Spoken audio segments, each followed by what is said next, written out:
Hello friends, welcome to our YouTube channel. आज के इस वीडियो में हम कैरोल गिलिगन के सिद्धांत को समझने वाले हैं। ये डीएलएड सेकेंड ईयर का एक इम्पॉर्टेंट टॉपिक है। स्टार्ट करने से पहले अगर आपने अभी तक हमारे चैनल को सब्सक्राइब नहीं किया है तो सब्सक्राइब ज़रूर कर दें और इस वीडियो को लाइक ज़रूर करें। कैरोल गिलिगन ने नैतिक विकास में महत्वपूर्ण विचारों को प्रस्तुत किया है। उन्होंने सिद्धांत भी दिया है नैतिक विकास पर।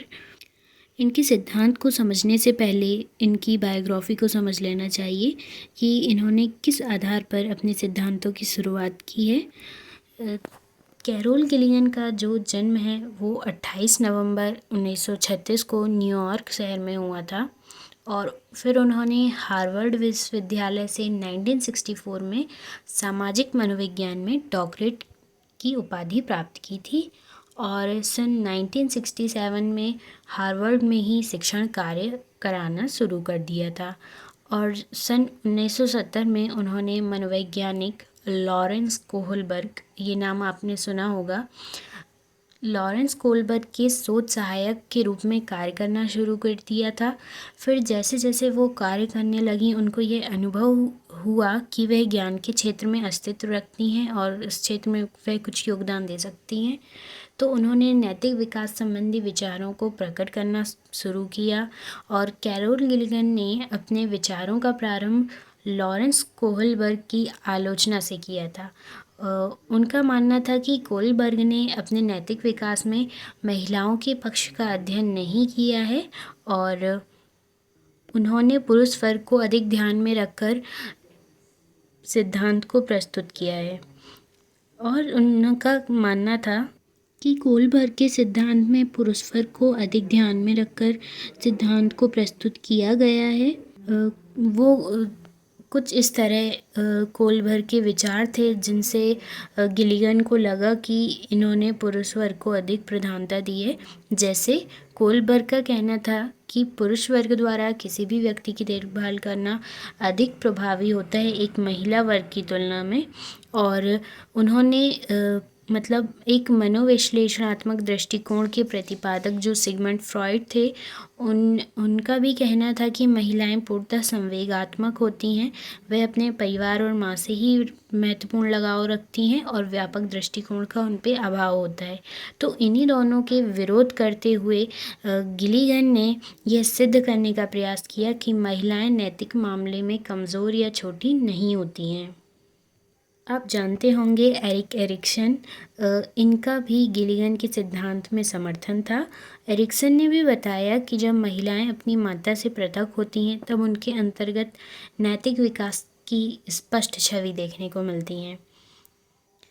कैरोल गिलिगन ने अपने द्वारा सिद्धांत की विवेचना को 3 भागों में डिवाइड किया है, यानी इन्होंने 3 स्तरों में नैतिक विकास के स्तर को समझाने का प्रयास किया है। वो 3 स्तर हैं: पूर्व परंपरागत स्तर, परंपरागत स्तर और उत्तर परंपरागत स्तर।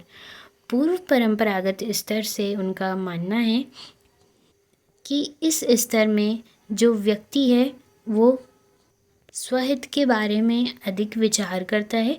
जैसे एक बालक अपने खाने की वस्तु को दूसरे को नहीं देता, खेलने की चीज़ों को दूसरों को नहीं देता, उसी तरह व्यक्ति में भी स्व की स्थिति अधिक होती है, वह केवल अपने बारे में अधिक विचार करता है। नेक्स्ट है परंपरागत स्तर। इसमें व्यक्ति अपने बारे में कम विचार करता है और दूसरों की सुविधा के बारे में अधिक ध्यान देता है।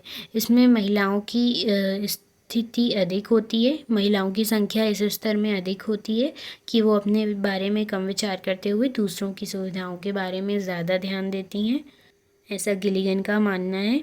नेक्स्ट जो आता है उत्तर परंपरागत स्तर, यह जन सामान्य यानी सामान्य लोगों से कठिन स्तर का होता है। सामान्य लोगों के लिए कठिन होता है क्योंकि इसमें व्यक्ति अपने बारे में, अपनी सुख सुविधाओं के बारे में भी ध्यान देता है और दूसरों को भी सुख में देखना चाहता है। यानी यहाँ पर एक एग्ज़ाम्पल दिया है, उससे आप इजीली समझ जाएंगे। यानी एक व्यक्ति के पास 4 रोटी हैं तो वह 2 रोटी दूसरे को देकर और 2 रोटी स्वयं खाकर अपनी भूख भी शांत करता है और दूसरे के भी सुख का ध्यान देता है।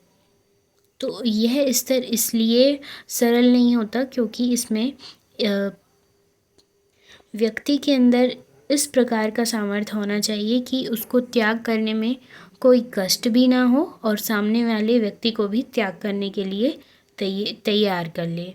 और इस प्रकार की स्थिति में ज्ञानी व्यक्ति ही पहुंच पाते हैं और ये बहुत कठिन होती है सामान्य व्यक्तियों के लिए। अब हमने देखा इन तीनों अवस्थाओं में कि गिलिगन ने महिलाओं में नैतिक विकास की स्थिति को सर्वाधिक रूप में स्वीकार किया है। और अब हम देखेंगे गिलिगन का जो सिद्धांत है वो शिक्षा एवं व्यावसायिक व्यवस्था में किस प्रकार से लागू होता है। गिलिगन ने कहा है कि शिक्षा स्त्री और पुरुष दोनों के लिए ही आवश्यक होती है और यहाँ उन्होंने शिक्षा में समानता एवं सार्वभौमिकता को स्वीकार किया हुआ है और उनका मानना है कि शिक्षा नैतिक विकास में महत्वपूर्ण भूमिका निभाती है। जिस तरह हमने 3 स्तर देखे थे उसी में यहाँ पर उन्हीं 3 स्तरों में शिक्षा और व्यवसाय संबंधी चीज़ों मुद्दों को जोड़ा गया है। जैसे पूर्व परंपरागत स्थिति में सबसे फर्स्ट वाली स्टेज में व्यक्ति अपनी क्षमताओं का उपयोग खुद के विकास में करता है और द्वितीय स्थिति में अपने साथियों की व्यावसायिक हित और उनके प्रदर्शन के बारे में सोचता है और तृतीय अवस्था में अपने साथ साथ अपने साथियों के व्यावसायिक की व्यवस्था में भी ध्यान देता है। तो इस प्रकार से हम समझ सकते हैं। अब हम देखते हैं गिलिगन के सिद्धांत की आलोचना। क्या कमियां थीं गिलिगन के सिद्धांत में जो कि अन्य मनोवैज्ञानिकों ने देखे। तो कुछ विद्वानों ने गिलिगन के सिद्धांत की आलोचना भी की है। उनका मानना था कि गिलिगन ने अपने इस सिद्धांत के समर्थन में कोई ठोस प्रमाण नहीं प्रस्तुत किए और शोधकर्ता की तरह उन्होंने किसी भी विधि या परंपरा का पालन नहीं किया है और पुरुष विरोधी भावनाओं को सिद्धांत का रूप दे दिया है और इससे उसने पुरुष एवं स्त्री दोनों को ही दुख पहुंचाया है, ऐसा कुछ विद्वानों का मानना था। और कुछ विद्वानों का ये मानना था कि उन्होंने अपने विचारों का प्रस्तुतिकरण एक छोटी सी सामाजिक व्यवस्था के आधार पर ही कर दिया है। इस प्रकार यह सिद्धांत विश्वसनीय, वैध और तर्कसंगत नहीं माना जा सकता। गिलिगन द्वारा इन सभी तर्कों को अस्वीकार कर दिया गया और गिलिगन के सिद्धांत में आलोचनाओं के पश्चात भी अनेक ऐसी उपयोगिताएं और व्यवहारिकता दिखाई देती है जिसका ज्ञान एक प्राथमिक शिक्षक के लिए आवश्यक समझा जाता है। तो आपको इस सिद्धांत में ये चीज़ें समझनी चाहिए कि गिलिगन ने किस तरह शिक्षा में समता, सार्वभौमिकता की स्थिति को स्वीकार किया है और उनका मानना था कि शिक्षा नैतिक विकास में महत्वपूर्ण योगदान देती है।